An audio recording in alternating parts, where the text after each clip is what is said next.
Hello, good morning everyone. ये study for BPSC channel है। इसमें आज हम जो है इकोनॉमिक्स के 15 क्वेश्चन जो है वो एग्जाम पॉइंट ऑफ व्यू से सॉल्व करेंगे। स्पेशली ये प्रोजेक्ट मैनेजर का जो सिलेबस है उसको ध्यान में रख के बनाया गया है, पर ये बाकी सब एग्जाम पे जो है जो बीपीएससी के सीडीपीओ या एओ है उसमें भी ये आपको काम आएगा, और बाकी सब जैसे यूपीएससी के पीएफओ या जो भी एग्जाम है उसमें भी ये आपको हेल्प करेगा। 15 क्वेश्चन है। क्वेश्चन सारा इंग्लिश में, पर आपका भाई नहीं, उसे मैं हिंदी में भी एक्सप्लेन करूँगा और आंसर जो होगा उसे भी एक्सप्लेन करूँगा।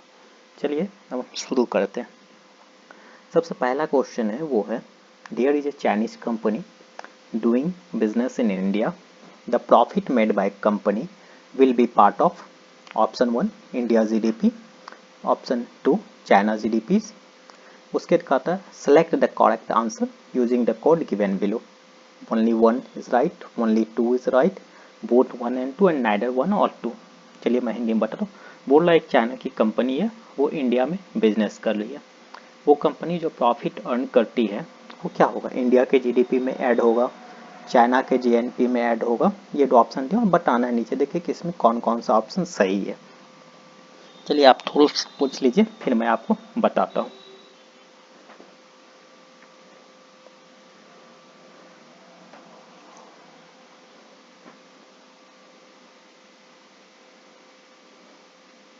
चलिए मैं आप इसको एक्सप्लेन करता हूँ। जीडीपी क्या होता है, ग्रॉस डोमेस्टिक प्रोडक्ट, और GNP gross national product. GDP क्या होता है, जो प्रोडक्शन, टोटल प्रोडक्शन जो होता है वो हमारे कंट्री या जो भी हमारा टेरिटरी है उसके अंडर जो प्रोडक्शन होता है वो जीडीपी में ऐड होता है।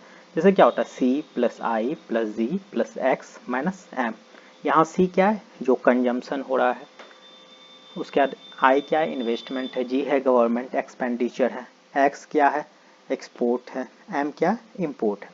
उसी तरह जीएनपी में हम क्या होता है, जो net factor income from abroad होता है उसको हम जब ऐड कर देते हैं वो जीएनपी हो जाता है।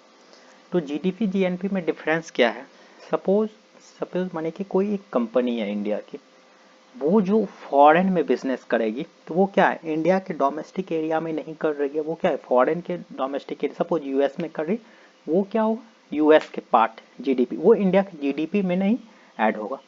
पर वो कंपनी जो प्रॉफिट कमाएगी वो क्या होगा, इंडियन रेसिडेंट के द्वारा कमाया जा रहा है, वो इंडिया का फैक्टर ऑफ इनकम है, तो वो क्या होगा, इंडिया के जीएनपी में होगा।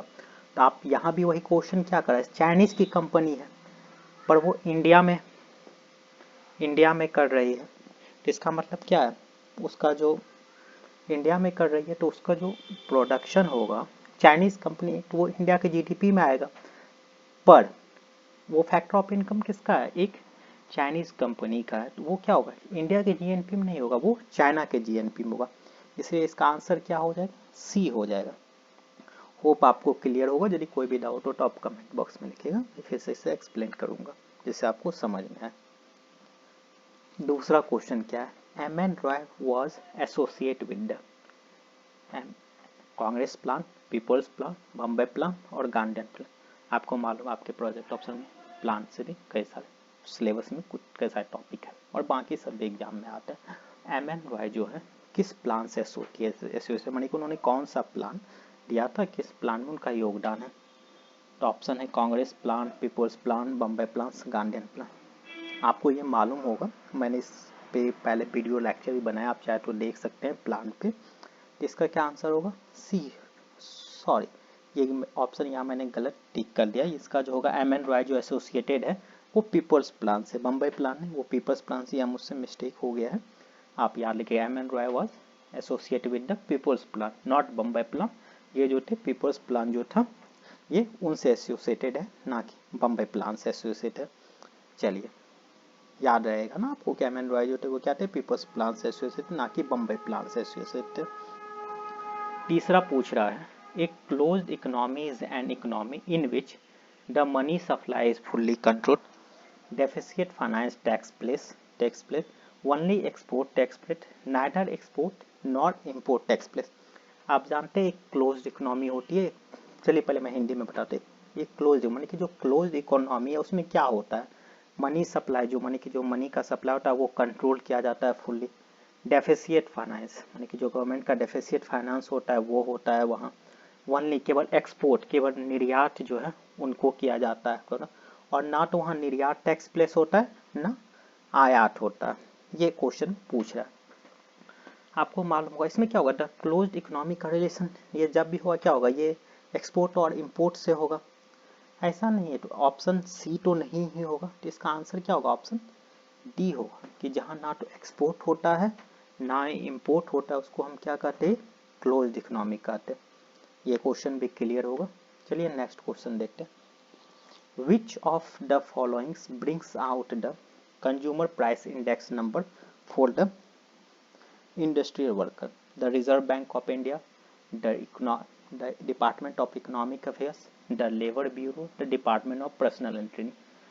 आप जानते हैं एक CPI होता है कंज्यूमर प्राइस इंडेक्स, WPI होता है।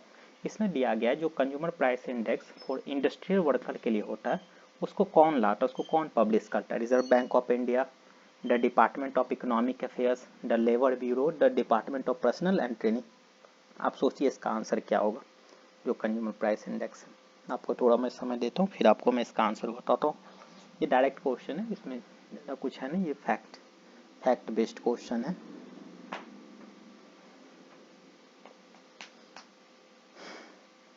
जिन लोगों ने इनका आंसर सी मारा वो सही है, इसका आंसर क्या होगा, सी होगा। द लेबर ब्यूरो जो होता है वो क्या करता है, कंज्यूमर प्राइस इंडेक्स जो इंडस्ट्रियल वर्कर के लिए होते हैं वो पब्लिश करते हैं।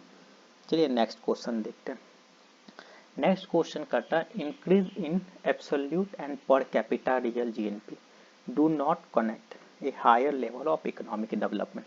बोल रहा है जो increase in absolute and money GDP, absolute and per capita real GDP जो होता है वो इसमें से not connect higher level of मानी कि इकोनॉमिक डेवलपमेंट को वो नहीं बढ़ाता है। इसे आप मानी कि क्यों, इफ, क्योंकि industrial output fails to keep pace with agriculture output fails to keep pace with industrial output, poverty and unemployment increase, import grow faster than export। आपको मालूम है ग्रोथ एंड डेवलपमेंट जो है वो बहुत अलग है। ग्रोथ जो एक नया कॉन्सेप्ट और डेवलपमेंट एक ब्रॉड कॉन्सेप्ट है। ग्रोथ में केवल हम जीडीपी इनकम बढ़ गया पर कैपिटा में उसको हम कहते हैं, पर डेवलपमेंट में क्या होता है, पॉवर्टी या जो भी सोशल इकोनॉमिक टर्म है उसमें भी इम्प्रूवमेंट होता है। इसका आंसर क्या हो जाएगा, सी हो जाएगा। यदि पॉवर्टी और अनएम्प्लॉयमेंट इंक्रीज कर रहा है तो चाहे आपका जीडीपी या पर कैपिटा इनकम कितना भी इंक्रीज करे वो आपको वो इकोनॉमिक डेवलपमेंट से रिलेटेड नहीं होगा। तो क्या हो जाएगा, पॉवर्टी एंड अनएम्प्लॉयमेंट इंक्रीजेज। इसका आंसर सी हो जाएगा। चलिए नेक्स्ट क्वेश्चन देखते हैं। नेक्स्ट क्वेश्चन है, डिस्पाइट बीइंग है high saving economy, capital formation may not result in significant increase in output due to, पहला ऑप्शन है weak administrative machinery, illiteracy, high population density, high capital output ratio। देखिए कुछ question ऐसे होते हैं जिनमें हमको लगेगा चारों ऑप्शन हो सकते हैं, जैसे ये भी क्वेश्चन एक टाइप का है, तो उसमें आपको जो बेस्ट माने कि जो सबसे ज़्यादा रिलेटेड हो क्वेश्चन से उसे आपको सॉल्व करना है, उसे आपको आंसर बताना है। इस जो ऑब्जेक्टिव क्वेश्चन है इसमें क्या करा है, इकोनॉमिक, हिंदी में यानी कि इकोनॉमिक जो है हाई सेविंग रेट है और वो कैपिटल फॉर्मेशन भी हो रहा है, पर क्या हो रहा है, आउटपुट इंक्रीज नहीं हो रहा। इसके बहुत सारे कारण, पर इसमें देखिए क्या होगा, वीक एडमिनिस्ट्रेटिव मशीनरी भी होता है, इलिटरेसी भी आप कह सकते हैं, पर इसमें क्या high capital output. Capital output ratio क्या होता है, एक आउटपुट बढ़ाने, एक यूनिट आउटपुट बढ़ाने के लिए कितने आपको कैपिटल की नीड है। सपोज कैपिटल आउटपुट रेशियो जो है 5/1, इसका मतलब क्या है, 1 यूनिट आउटपुट बढ़ाने के लिए आपको 5 यूनिट कैपिटल चाहिए। तो इसका अर्थ यही हुआ, सपोज मानिए कि सेविंग हाई है, कैपिटल फॉर्मेशन इन्वेस्टमेंट भी हो रहा है, मानी कैपिटल फॉर्म भी हो रहा है, पर यदि capital high capital output ratio मानी कि एक यूनिट आउटपुट बढ़ाने के लिए आपको बहुत ज़्यादा कैपिटल चाहिए, तो ऑफकोर्स आपका आउटपुट जो है वो सिग्निफिकेंट मानी कि एक अच्छे अमाउंट में इंक्रीज नहीं होगा। इसका आंसर क्या हो जाएगा, डी हो जाएगा। आप हमें बताइएगा, यदि मैं फास्ट कर रहा हूँ तो नेक्स्ट वीडियो से मैं सोचूंगा मैं थोड़ा स्लो रूप में इसे बताऊँ, क्योंकि अपनी स्पीड को थोड़ा स्लो करो। उम्मीद आपको ये समझ में आ गया हो कि इसका आंसर क्या हो जाएगा, डी हो जाएगा, हाई कैपिटल आउटपुट रेशियो। चलिए नेक्स्ट क्वेश्चन है, economic growth in country X will necessarily have to occur if there is technical progress in the world economy, there is population growth in X, there is capital formation in X, their volume of trade grows in the world economy. आपको मैंने same बात होता है कि कुछ कुछ question ऐसे रहेंगे जिसमें आपको उस ऑप्शन जो बेस्ट करना है उसमें दिया भी रहता है कि चारों से लगते पर जो सबसे सुटेबल लगे, तो वही है क्या पूछता है इकोनॉमिक ग्रोथ किसी कंट्री में जो है इकोनॉमिक ग्रोथ हो, कोई कंट्री एक्स है, उसके लिए नेसेसरी कंडीशन क्या होगा। पहला दिया है वहाँ technical progress in world economy में होना चाहिए। वहाँ देखिए ऑप्शन आपको एक्स के बारे में नहीं दिया, वर्ल्ड इकोनॉमी में टेक्निकल यदि प्रोग्रेशन होगा तो एक्स में क्या होगा, नहीं ऐसा जरूरी नहीं है। सपोज पूरे वर्ल्ड में हो रहा है पर यदि इंडिया में नहीं हुआ तो इंडिया का डेवलप नहीं होगा economic growth. There is a population growth in X, ये भी सही ऑप्शन नहीं लग रहा है क्योंकि पॉपुलेशन ग्रोथ से इकोनॉमिक ग्रोथ में उतना श्योर रिलेशनशिप नहीं है।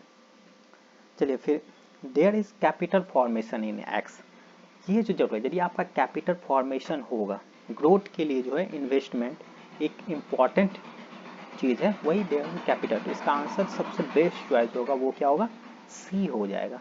यदि कैपिटल फॉर्मेशन ऑफ एक्स होगा तो इकोनॉमिक ग्रोथ जो है वो अपने आप एक्स में हो जाएगी। ये समझ गए इस क्वेश्चन के हिसाब से, यहाँ तक क्लियर है। चलिए हम नेक्स्ट देखते हैं। नेक्स्ट का आता है कंसिडर द फॉलोइंग स्टेटमेंट। इसमें 3 स्टेटमेंट दिया। पहला क्या दिया, the weightage of food in consumer price index is higher than wholesale price index. दूसरा क्या है, द WPI माने कि wholesale price index does not capture change in the price of service which CPI does, consumer price index. Reserve bank of India is now adopted WPI as its key measure of inflation and to decide on changing ये key policy. इसमें फिर option दिया है कि 1 और 2 सही है, केवल 2 सही, केवल 3 से 1 2 3 2 से हिंदी माने कि इसमें 3 स्टेटमेंट दिया आपको। पहला स्टेटमेंट कहता है जो होलसेल प्राइस इंडेक्स होता है उसमें जो होता है फूड का जो वेटेज होता है वो कंज्यूमर प्राइस इंडेक्स से कम होता है। दूसरा कहता है WPI होलसेल प्राइस इंडेक्स जो होता है वो सर्विस को इंक्लूड नहीं करता है, बल्कि जो कंज्यूमर प्राइस इंडेक्स है वो सर्विस को जो है इंक्लूड करता है। उसके कहता है reserve of bank of India जो है अब इन्फ्लेशन जो वो मेजर करती है उसमें अब उन्होंने WPI को अडॉप्ट कर लिया है। आप सोचिए इसमें से कौन कौन सा स्टेटमेंट सही है, कौन कौन सा स्टेटमेंट गलत है, फिर हम आपको बताते हैं आंसर क्या होगा।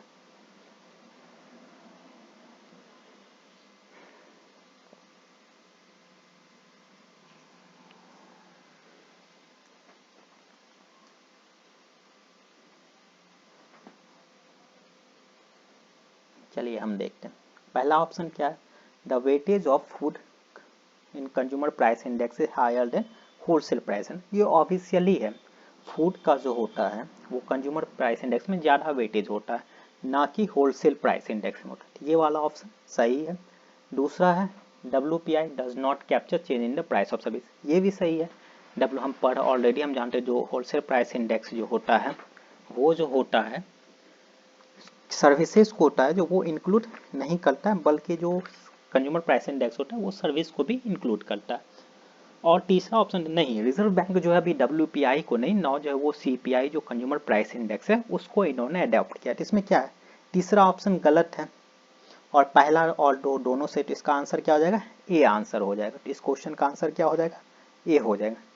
चलिए हम नेक्स्ट क्वेश्चन करते हैं। नेक्स्ट क्वेश्चन है 9, a rapid increase in the rate of information is sometimes attributed to the base effect. What is base effect?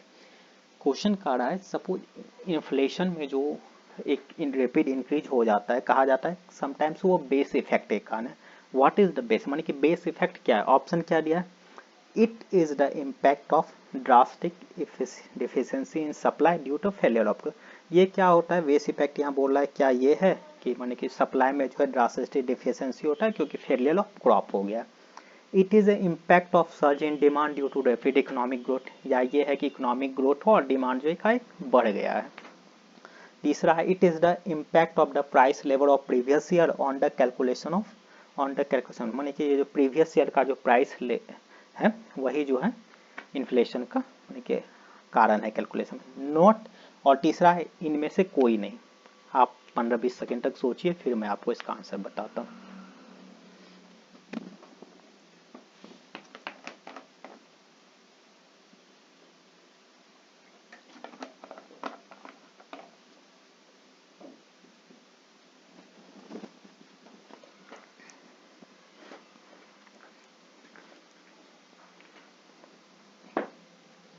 देखिए इन्फ्लेशन में क्या होता है, ये rise in general price level is called inflation, यानी कि जनरल प्राइस लेवल में जो इंक्रीज हो जाता है उसी को हम इन्फ्लेशन कहते हैं।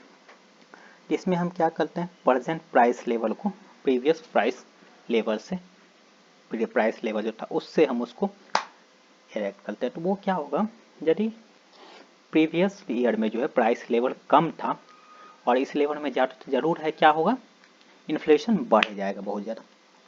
तो बेस इफेक्ट जो होगा क्या होगा, जो डिनोमिनेटर लास्ट में दिया जो प्राइस है जिससे हम कंपेयर कर रहे हैं प्रीवियस प्राइस लेवल से, वही जो होता है बेस इफेक्ट। यदि प्रीवियस प्राइस इफेक्ट जो है बहुत कम है तो ऑलरेडी है इस साल जो है माने कि नेक्स्ट जो इन्फ्लेशन बहुत ज़्यादा हो जाएगा। तो इसी कारण इसका आंसर क्या हो जाएगा, सी हो जाएगा।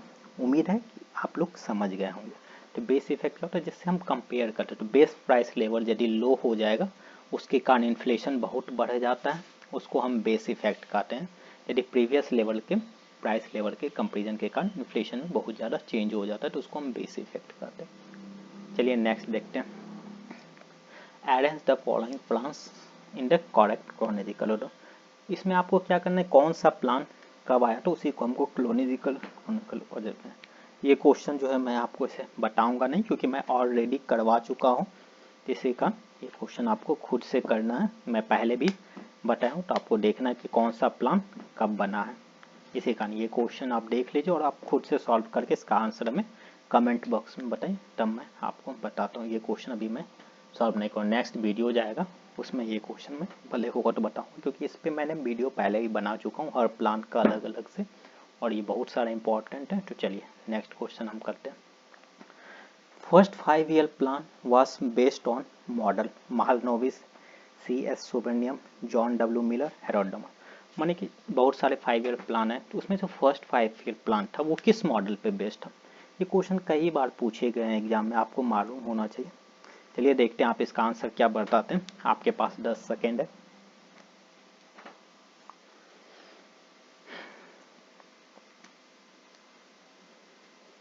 चलिए जिन्होंने भी इसका आंसर डी बनाया है वो सही है। पहला प्लान जो था वो हेरोल्ड डॉमल पे था और दूसरा प्लान जो था वो महालनोबिस मॉडल पे था।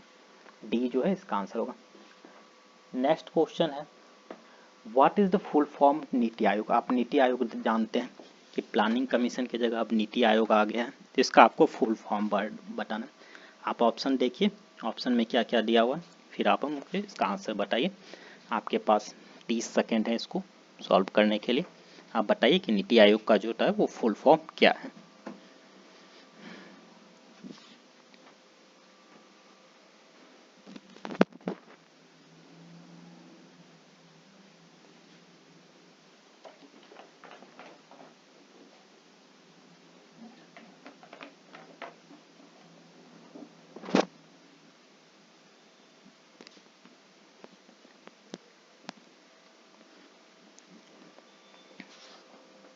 नीति आयोग का फुल फॉर्म क्या है, the national institution for transforming India. तो इसका आंसर क्या हो जाएगा, डी हो जाएगा। चलिए नेक्स्ट क्वेश्चन करते हैं। If India is experiencing economic growth then which of the following statement must be true. माने कि इंडिया जो है इकोनॉमिक ग्रोथ एक्सपीरियंस का, माने कि इकोनॉमिक ग्रोथ हो रहा है, इसमें से जो कौन सा स्टेटमेंट जो वो ट्रू है। पहला क्या, रियल जीडीपी इज इंक्रीजिंग, माने कि रियल ग्रॉस डोमेस्टिक प्रोडक्ट जो है वो इंक्रीज करेगा। नॉमिनल जीडीपी इज इंक्रीजिंग, जो नॉमिनल जीडीपी है वो इंक्रीज करेगा। या rate of growth of real GDP is increasing, जो rate of growth of real GDP है वो इंक्रीज करेगा। या rate of growth of nominal GDP is increasing, rate of growth माने कि नॉमिनल जीडीपी का जो ग्रोथ है वो इंक्रीज करेगा। आपको बताना इसमें से कौन सा मस्ट भी, माने कि मस्ट भी होल्ड होना चाहिए यदि इकोनॉमिक ग्रोथ करेगा तो।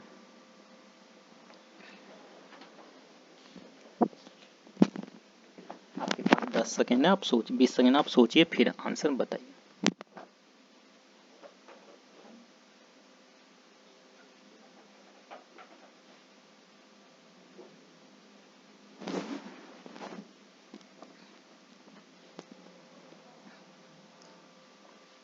आपको पहले मैं बताता हूँ, रियल जीडीपी और नॉमिनल जीडीपी में मालूम है, नॉमिनल जीडीपी होता है जो करंट प्राइस लेवल पे हमें मालूम करते हैं, और रियल जीडीपी जो होता है वो क्या होता है, कांस्टेंट प्राइस लेवल पे होता है। नॉमिनल जीडीपी जो है वो इस कारण भी इंक्रीज हो सकता है कि प्राइस लेवल में चेंज हुआ है।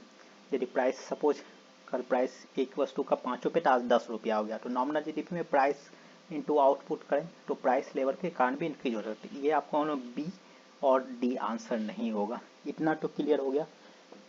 अब आते हैं ए में, क्या करा है, रियल जीडीपी इज इंक्रीज, मानी कि जो रियल जीडीपी हो रहा है वो इंक्रीज हो रहा है, या rate of growth of real GDP is increasing.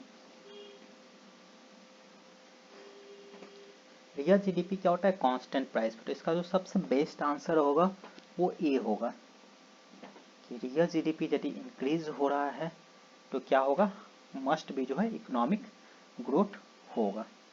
ये आप समझ गए हैं, यदि रियल जीडीपी इंक्रीज होगा तो जरूर है कि रेट ऑफ ग्रोथ, इंडिया जो है इकोनॉमिक ग्रोथ कर रहा है। क्योंकि जब हम rate of growth of real GDP करते हैं, जो रियल जीडीपी का ग्रोथ होता है वो यदि ज़्यादा हो तो हो सकता है कि पहले जो था हमारा नेगेटिव जा रहा था तो अब कम नेगेटिव जा रहा है, लेकिन वो इकोनॉमिक ग्रोथ नहीं हुआ, इसलिए पहला जो आंसर हो वो ज़्यादा सही होगा। समझिए। अब नेक्स्ट क्वेश्चन पे आते हैं। जयप्रकाश नारायण वाज एसोसिएटेड, यही है कि जयप्रकाश नारायण जो है वो किस प्लान से एसोसिएटेड है। ये क्वेश्चन भी जो है मैंने करवाया है ऑलरेडी, तो आप सोचिए पहले क्या होगा, फिर मैं आपको आंसर बताता हूँ।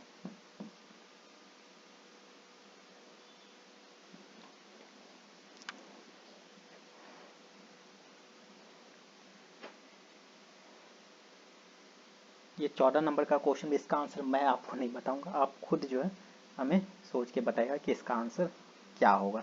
जयप्रकाश नारायण जो है किस प्लान से एसोसिएटेड, 2 क्वेश्चन है जो आपको खुद से करना है और बताना है, फिर मैं आपको बताऊंगा। नेक्स्ट क्वेश्चन है, change in fiscal policy can have impact on which of the following, माने कि जो फिस्कल पॉलिसी होती है गवर्नमेंट की, यदि वो चेंज होगा तो वो किस किस किस को प्रोवाइड करेगा। Current account in balance of payment, capital account in balance of payment, C A and B, D neither A and B. सोचिए, इसका भी आंसर जो होगा वो सी होगा, माने कि जो फिस्कल पॉलिसी तो जो करेंट अकाउंट को भी करता है और जो कैपिटल अकाउंट है उसको भी करता है। तो इसका आंसर क्या हो जाएगा, सी हो जाएगा। हमने 15 क्वेश्चन किया जिसमें 2, फिर मैं जो प्लान से था वो आपको बताऊँ कि आप बताए क्या। इसमें एक क्वेश्चन जो था एम.एन. रॉय, उसका पीपुल्स प्लान हो जाएगा, उसमें गलती से बम्बई प्लान ठीक हो गया। चलिए थैंक यू। आप कमेंट जरूर कीजिए कि वीडियो में क्या सुधार करने की ज़रूरत है या और कुछ क्या लाने की ज़रूरत है। चलिए थैंक यू।